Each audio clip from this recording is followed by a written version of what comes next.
नमस्कार साथियों, Bharat Kumar Godara KD YouTube channel पर आप सभी का एक बार फिर से स्वागत और अभिनंदन।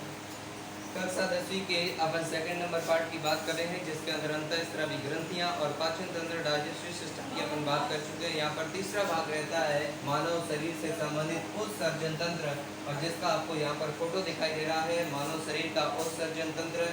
इस उत्सर्जन तंत्र के अंदर ये जो दोनों पार्ट रहते हैं, ये यहाँ पर वृक्क होते हैं, गुर्दे पाए जाते हैं, और इन गुर्दों के जस्ट ऊपर की तरफ यहाँ पर एक जोड़ी यहाँ पर अधिवृक्क ग्रंथियां पाई जाती है। क्या पाई जाती है? अधिवृक्क ग्रंथियां पाई जाती है, जिन्हें अधिवृक्क या एड्रीनल ग्रंथियां भी कहा जाता है। ये एक जोड़ी पाई जाती है, यहाँ पर अधिवृक्क ग्रंथियां पाई जाती है। ये मानव का सामान्य उत्सर्जन तंत्र रहता है। ये वृक्क के दो भाग पाए जाते हैं। ये यहाँ पर मूत्र वाहिनियां रहती है दो, और ये नीचे की तरफ मूत्र मार्ग, बीच के अंदर मूत्राशय भाग जहाँ मूत्र का स्टोरेज रहता है। उत्सर्जन तंत्र के अंदर यहाँ पर मुख्यतः 4 भाग रहते हैं। पहला भाग रहता है यहाँ पर वृक्क। कौन सा भाग रहता है? वृक्क। सेकंड नंबर 2 नंबर की बात करें तो यहाँ पर 2 नंबर जो भाग रहता है वो रहता है मूत्र वाहिनियाँ। कौन सा भाग रहता है? मूत्र वाहिनियाँ। और 3 नंबर की बात करें तो जो भाग रहता है उस भाग का नाम होता है मूत्राशय। और 4 नंबर की बात करें तो चौथा भाग जो नीचे की तरफ बना हुआ है मूत्र मार्ग भाग। ये 4 प्रकार के भाग रहते हैं, और ये चारों के चारों भाग मिलकर के किसका निर्माण करते हैं? उत्सर्जन तंत्र का निर्माण करते हैं। मानव के अंदर जो अपशिष्ट पदार्थ होते हैं, उन अपशिष्ट पदार्थों को शरीर से बाहर निष्कासित करने के लिए CO2 गैस को, अपशिष्ट पदार्थों को एक शरीर के अंदर सिस्टम बना हुआ है, उस सिस्टम का नाम है उत्सर्जन तंत्र। उत्सर्जन शब्द का सामान्य अर्थ होता है निष्कासन, अर्थात बाहर निकलना। और इस उत्सर्जन की क्रिया के अंदर पहला मुख्य भाग होता है भूवृक्क भाग होता है, दूसरा होता है मूत्र वाहिनियां, तीसरा भाग होता है मूत्राशय, और चौथा भाग होता है मूत्र मार्ग। ये मुख्यतः 4 भाग होते हैं। अपन प्रत्येक भाग का यहाँ पर अध्ययन करेंगे। सबसे पहले अपन यहाँ पर पढ़ेंगे उस भाग का नाम है वृक्क भाग। कौन सा भाग है? सबसे जो पहला भाग रहता है यहाँ पर, उस भाग का नाम है वृक्क। क्या नाम है? वृक्क। ये जो वृक्क होते हैं, जिन्हें अपन गुर्दे कहते हैं, ये संख्या में कितने होते हैं? इनकी संख्या सामान्यतः कितनी होती है? 2 होती है। ये सेम की आकृति के होते हैं। किसकी आकृति के होते हैं? सेम की आकृति के होते हैं। इन गुर्दों का सामान्य जो रंग होता है वो रंग होता है गहरा भूरा। कैसा रंग होता है? गहरे भूरे रंग के जो वृक्क पाए जाते हैं। इन वृक्क, प्रत्येक जो वृक्क होता है उस वृक्क के 2 भाग होते हैं। कितने भाग होते हैं? 2 भाग होते हैं। पहला भाग रहता है बाहरी भाग, और जो यहाँ पर दूसरा भाग रहता है वो कौन सा रहता है?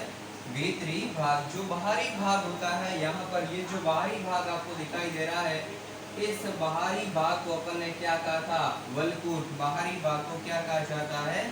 वल्कुट कहा जाता है। और यहाँ पर जो ये भीतरी भाग आपको दिखाई दे रहा है, इस भीतरी भाग को क्या कहा जाता है? मेडुला, या क्या कहते हैं? मध्यांश कहा जाता है। ये वृक्क के सामान्यतः 2 भाग होते हैं। इन वृक्कों के अंदर रक्त और मूत्र का फिल्ट्रेशन पाया जाता है, ये क्रिया पाई जाती है। और इन वृक्कों के जस्ट नीचे की तरफ यहाँ पर 2 नलियाँ पाई जाती है, जो आप यहाँ पर आपको दिखाई दे रही। पहला भाग ये और सेकंड नंबर ये नली। इन नलियों को अपन कहते हैं मूत्र वाहिनियाँ। क्या कहा जाता है? मूत्र वाहिनियाँ, जो किससे जुड़ी रहती है? वृक्कों से जुड़ी रहती है। और इन मूत्र वाहिनियों के द्वारा जो मूत्र होता है, उस मूत्र को कौन से भाग के अंदर ले जाया जाता है? मूत्राशय भाग में। कौन से भाग में ले जाया जाता है? यहाँ पर ये आपको थैलीनुमा संरचना दिखाई दे रही होगी, थैलीनुमा संरचना। और इसी थैलीनुमा संरचना को अपन क्या कहते हैं? मूत्राशय कहा जाता है। इस मूत्राशय भाग के अंदर लगभग 3 से 4 लीटर जो रक्त मूत्र होता है, उस मूत्र का यहाँ पर क्या रहता है? स्टोरेज रहता है। मूत्र का यहाँ पर संचय रहता है। लगभग 2 से 3 लीटर मूत्र यहाँ पर स्टोरेज रहता है। उसके बाद जब इसके अंदर मूत्र की मात्रा अधिक हो जाती है, तो ऐसी स्थिति के अंदर जो मस्तिष्क होता है वो मूत्राशय भाग को मैसेज भेजता है, और जिसके द्वारा मूत्राशय होता है वो उसका आगे वाला भाग कहलाता है मूत्र मार्ग। और इस मूत्र मार्ग के द्वारा मूत्र का शरीर से बाहर निष्कासन कर दिया जाता है। ये मानव के अंदर सामान्यतः रहता है उत्सर्जन तंत्र।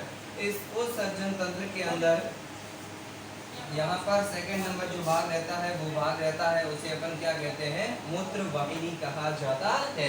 यहाँ पर देखिएगा ये एक भाग आपको हाइलम दिखाई दे रहा है। कौन सा भाग होता है, हाइलम भाग। हाइलम, ये हाइलम भाग क्या होता है कि वृक्क के अंदर पाया जाने वाला ऐसा भाग जहाँ पर जंक्शन पाया जाता है। जंक्शन का मतलब क्या होता है, जहाँ पर ये अभिवाही धमनी और अभिवाही सिरा ये दोनों जुड़ी रहती है और नीचे की तरफ मूत्र वाहिनियां भी जिस भाग के साथ कंजक्ट रहती है, कनेक्ट रहती है, उस भाग को अपन क्या कहते हैं, हाइलम कहा जाता है। यहाँ पर इन दोनों वृक्कों के ऊपर एक जोड़ी संख्या के अंदर जो ग्रंथियां पाई जाती है उन ग्रंथियों को अधिवृक्क ग्रंथियां कहा जाता है। अधि का मतलब ऊपर और वृक्क का मतलब होता है वृक्क, अर्थात गुर्दों के ऊपर पाई जाती है। टोपी नुमा संरचना के अंदर इन ग्रंथियों को एड्रीनल ग्रंथियां भी कहा जाता है, जिनका अध्ययन अपने अंतःस्रावी ग्रंथियों के अंदर कर चुके हैं। इन ग्रंथियों के द्वारा विशेष प्रकार के हार्मोनों का स्त्रवण किया जाता है, जिन्हें एड्रीनलिन और नॉर एड्रीनलिन हार्मोन कहा जाता है। एड्रीनलिन और नॉर एड्रीनलिन, इस ग्रंथि को अपन क्या कहते हैं, 3F कहा जाता है, करो या मरो हार्मोन कहा जाता है। इनके द्वारा जो हार्मोन स्रावित होते हैं उन्हें संकटकालीन हार्मोन कहा जाता है, क्योंकि ये ऐसी स्थिति के अंदर स्रावित होते हैं जब क्या होता है, आपातकाल की स्थिति पाई जाती है। ये सामान्यतः यहाँ पर मानव का क्या रहता है, उत्सर्जन तंत्र रहता है। उसके बाद यहाँ पर उत्सर्जन तंत्र के बाद अपन बात करेंगे यहाँ पर रक्त से संबंधित। तो जो मानव का जो रक्त होता है, उस रक्त का जो पीएच मान होता है, रक्त का पीएच मान, तो रक्त का पीएच मान 7.4 होता है। कैसी प्रकृति होती है, क्षारीय प्रकृति का होता है। ये जो रक्त होता है एक प्रकार का तरल संयोजी उत्तक होता है। कैसा उत्तक होता है, तरल संयोजी उत्तक। तरल का मतलब होता है जिसके अंदर बहने का गुण पाया जाता है, और संयोजी का मतलब होता है ये योगात्मक प्रकृति का होता है, अर्थात एक दूसरों को जोड़ने का कार्य करता है। तरल संयोजी उत्तक पाया जाता है। ठीक है, रक्त किस प्रकृति का होता है। उसके बाद रक्त से संबंधित विभिन्न प्रकार की विशेषताएं। आज इस छोटी सी क्लास के अंदर अपने उत्सर्जन तंत्र की बात की। अगली क्लास के अंदर वापस उत्सर्जन तंत्र को समझा करके मानव के जो रक्त परिसंचरण तंत्र है उसकी बात करेंगे। और उत्सर्जन तंत्र में जो मुख्य भाग होता है वृक्क भाग होता है, उसके बाद मूत्र वाहिनियां होती है, थर्ड नंबर पर मूत्रा से भाग रहता है, नंबर 4 पर रहता है मूत्र मार्ग। बीच के अंदर अभिवाही धमनियां और अभिवाही सिराएं रहती है, जो जिस भाग के द्वारा वृक्क से जुड़ी रहती है वो भाग क्या कहलाता है, आइलम भाग कहलाता है। आज की क्लास में इतना ही। Thank you so much.